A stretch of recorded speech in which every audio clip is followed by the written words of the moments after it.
नहमदुहु व नुसल्ली अला रसूलिल करीम अम्मा बाद फ़अऊज़ु बिल्लाहि मिनश शैतानिर रजीम बिस्मिल्लाहिर रहमानिर रहीम क़ुल हुवल्लाहु अहद अल्लाहुस समद लम यलिद व लम यूलद व लम यकुल लहू कुफुवन अहद अल्लाहु अकबर सदक़ल्लाहुल अज़ीम व सदक़ रसूलुन नबियुल करीमुल अमीन।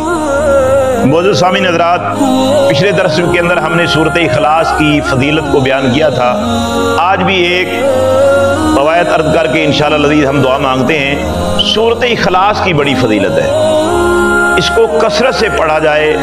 इरशाद फरमाया गया कि जो आदमी ईमान और इखलास के साथ 20 मरतबा सूरत इखलास को पढ़ता है तो अल्लाह पाक जल्ला मजदुल करीम उसके नामा अमाल में जन्नत में एक दरख्त लिख देता है। उसके नाम का एक दरख्त जन्नत में लग जाता है। नबी अकरम सल्लल्लाहु अलैहि वसल्लम की प्यारी बारगाह में एक शख्स हाज़िर हुए, अर्ज़ कर रहे कि या रसूलल्लाह मैं गरीब हूँ। तो आका करीम सल्लल्लाहु अलैहि वसल्लम ने इरशाद फरमाया कि जब तुम अपने घर जाओ ना तो अपने घर वालों को सलाम कहा करो। अगर कोई घर में नहीं है तो मुझ मोहम्मद पर सलाम पढ़ा करो। अस्सलामु अलैका अय्युहन नबिय्यु व रहमतुल्लाहि व बरकातुहू। उसके बाद 3 मरतबा सूरत इखलास पढ़ लिया करो, अल्लाह पाक तुम्हारे रिज़्क़ में बरकत अता फरमाएगा। अगर कोई घर में मौजूद है तो उनको सलाम बुलाओ, उसके बाद सूरत इखलास पढ़ो 3 मरतबा, तो अल्लाह पाक रिज़्क़ में बरकत अता फरमाएगा। और जब घर में कोई नहीं है तो उस वक़्त अस्सलामु अलैकुम बुला के कहना है अस्सलामु अलैका अय्युहन नबिय्यु व रहमतुल्लाहि व बरकातुहू। उसके बाद 3 मरतबा सूरत इखलास पढ़ना है। एक रवायत में 1 मरतबा का भी जिक्र है, तो मैंने ये दोनों रवायतें पढ़ी हैं। वह फज़ल-ए ताला 3 मरतबा सूरत इखलास शरीफ पढ़ लेंगे तो अल्लाह पाक घर में खैर व बरकतें अता फरमाएगा। तो नबी अकरम सल्लल्लाहु अलैहि वसल्लम सूरत इखलास की कितनी बड़ी बरकत है।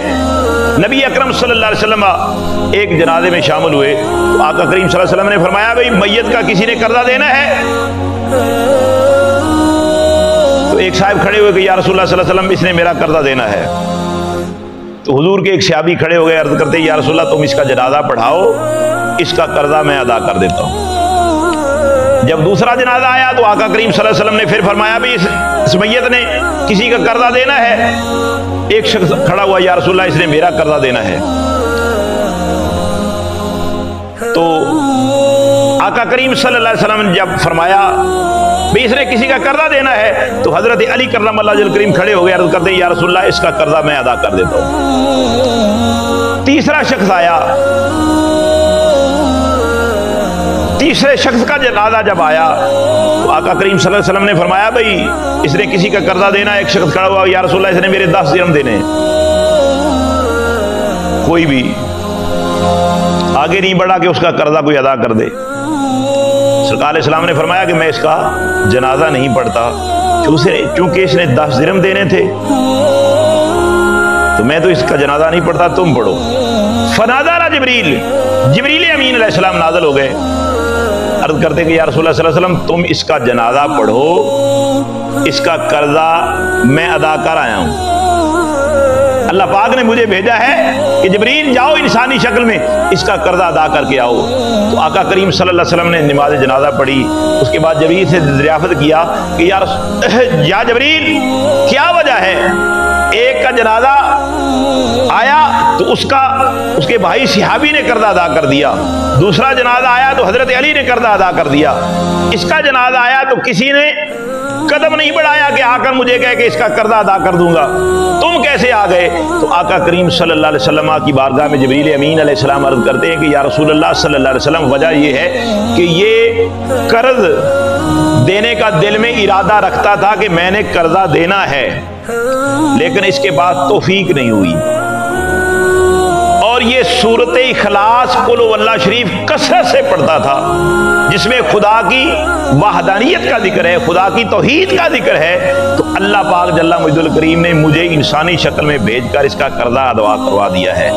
तो ये बरकत है सारी सूरत इखलास शरीफ की। अल्लाह तबारक व तआला हमें सूरत इखलास को कसरत के साथ पढ़ने की तौफीक अता फरमाए। इसमें बेशुमार बरकतें हैं।